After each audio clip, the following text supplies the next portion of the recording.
Supercross is back at MetLife Stadium. Drop that gate, let's go! The last chance qualifier, there's a big crash at the end. Oh, that's the face of just frustration, agony. And it's been a wonderful start to the night for RJ Hampshire. Here's that big straight shot where they can open up the throttle. RJ Hampshire, it'll be his 4th heat win of the year, new contract and a heat race victory. 250 West, and we'll get to see these guys go at it again in the first East-West showdown of the year. A good topic earlier, and that is Joe Shimoda could be the spoiler. He's missed the majority of the season. He wants to end this portion of the Super Motocross World Championship as high as he possibly can. And this is his opportunity to do it right now. So, here it is, Monster Energy Pro Circuits, Joe Shimoda. First career heat win. He came out in media day yesterday. Now, only media day, I stress that. But he was the first bike out and led all of the media sessions. Then, in first practice today, first bike out and led the most of the time. He felt very spirited. However, that spirit got a little bit dented earlier today. Look to the left of your screen. Adam Cianciarulo runs into him after Barsha lost control. Both feet off the pegs, Ricky. And that was a nasty collision. Unfortunately, it's left AC out of the evening tonight. He's got a little buffer right here. This is okay. This is a good position Bomer has, but he's got lap traffic in front of him. Yeah. Traffic ahead. Will that influence the outcome? Let's see how aggressive he wants to be. Get down the inside or try to square him up. Here comes Daxton Bennick. Aboard that Yamaha, it's KTM versus Yamaha. Square him up, square him up. Last corner, Beaumair's gonna do it. What a challenge, what a ride from both these youngsters. Julian Beaumair handles the pressure from Daxton Bennick. How about that? Oh, that's such a tough spot to be in where Yoder is in, number 508 on that Kawasaki. Because the guys in front of him, he wants to probably get by there, but then that allows a guy like Henry Miller to close up the gap, number 66. Yeah, it's tough for Henry because he's getting there. And listen to the crowd. You can hear him. Cody Schock did what he did last week and won the last chance qualifier. There's a big crash at the end. And Schwartz gets it. Dylan Schwartz goes through to the main event in the most unlikely fashion. Oh my goodness. What? I don't know if that's a 2 for 3 or whatever that was. He doesn't even know he made the main event. No, he doesn't know. He passed the timing and scoring loop. I believe it's at the base of the takeoff of the finish. Let's see the replay. Oh, watch what happens to Henry Miller on the 66. Okay, Miller's good. Watch Yoder's going to try to give him the business. Miller goes off sideways. Yoder gets jammed, and Dylan Schwartz says thanks so much. Here's another one. And there's so much stuff happening right here. Yeah, he missed. He thought Yoder was coming in, then he felt Schwartz coming in and everything, and he's like, I just like the reaction on Schwartz. He doesn't even know. Guess what, RC? Yes. Never been transferred into the main. So it's only his 3rd career LCQ. And he's going to win it. It's an awesome effort from Devin Simonson aboard that Psychic Motorsports Kawasaki, the rider from Fort Worth, Texas. Oh, what a feeling this is going to be for this man right here. And look at the emotions. Yeah, he's a rookie, and he's going to the main event at MetLife Stadium. How good does that feel?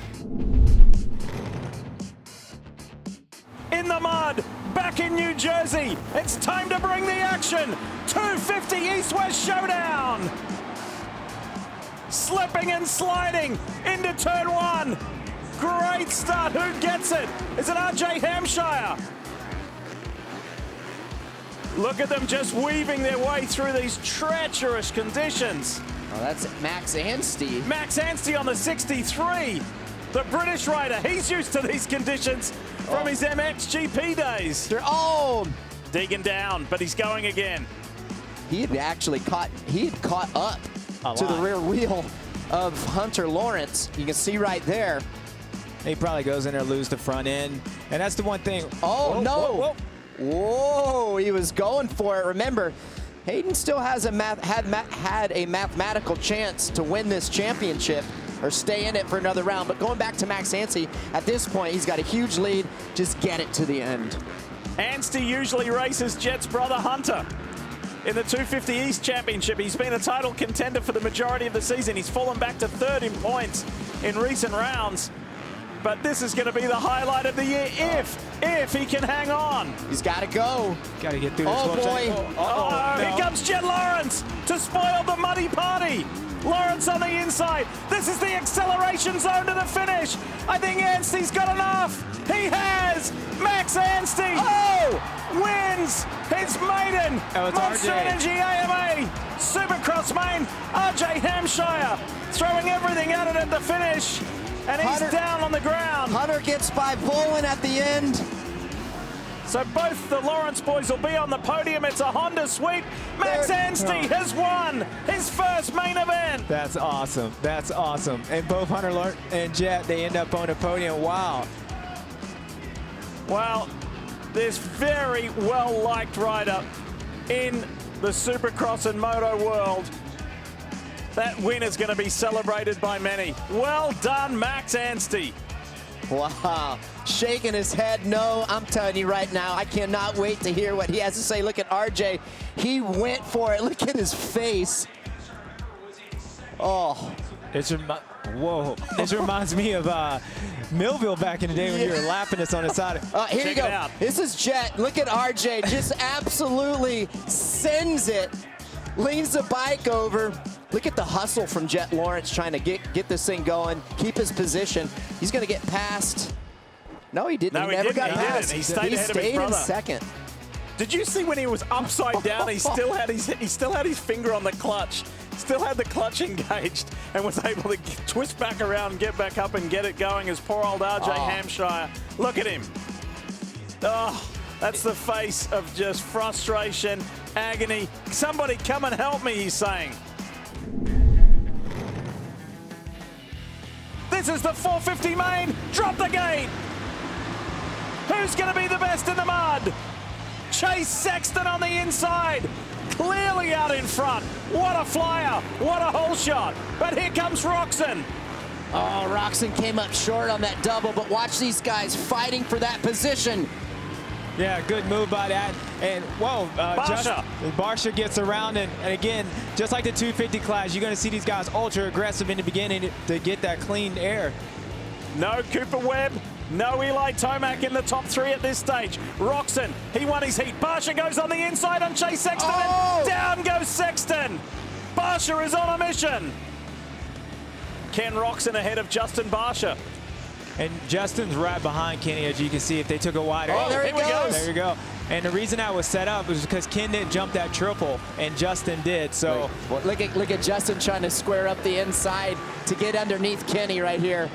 Now, I know he's been clean for that many days, but if these lappers get in his way, he's going to relapse. I can tell you that for sure. Oh, does he go for the same move? He does. He does. Big inside move. And Roxon is on the edge of the track. New race leader, it's Justin Barsha. And the Red Bull Troy Lee Design Gas.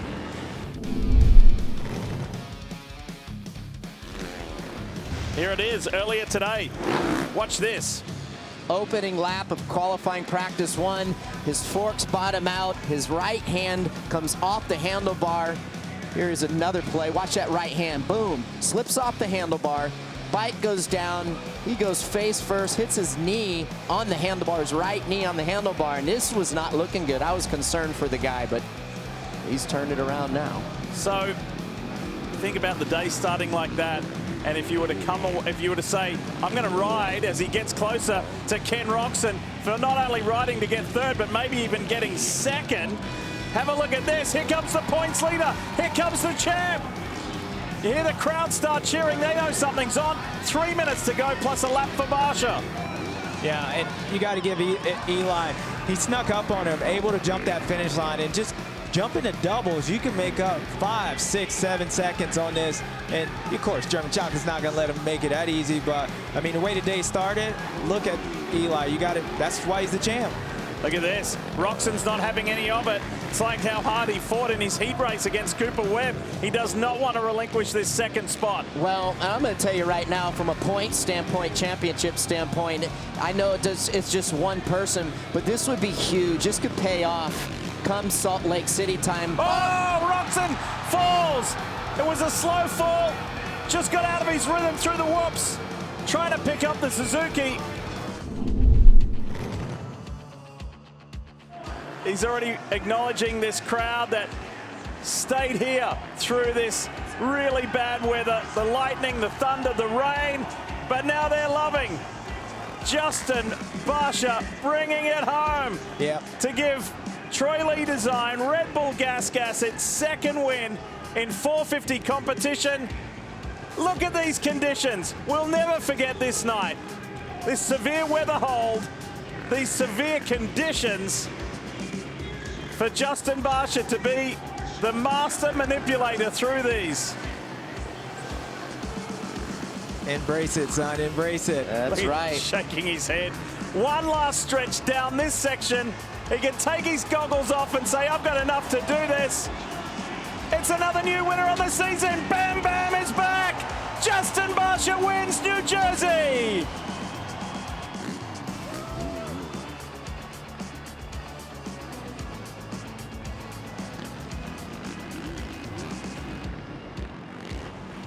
Hi folks, Lee Diffie from NBC Sports here. If you truly enjoyed what you just watched, you can get more news, interviews, and highlights by subscribing to the Motorsports on NBC YouTube page. You can get it all, so go for it.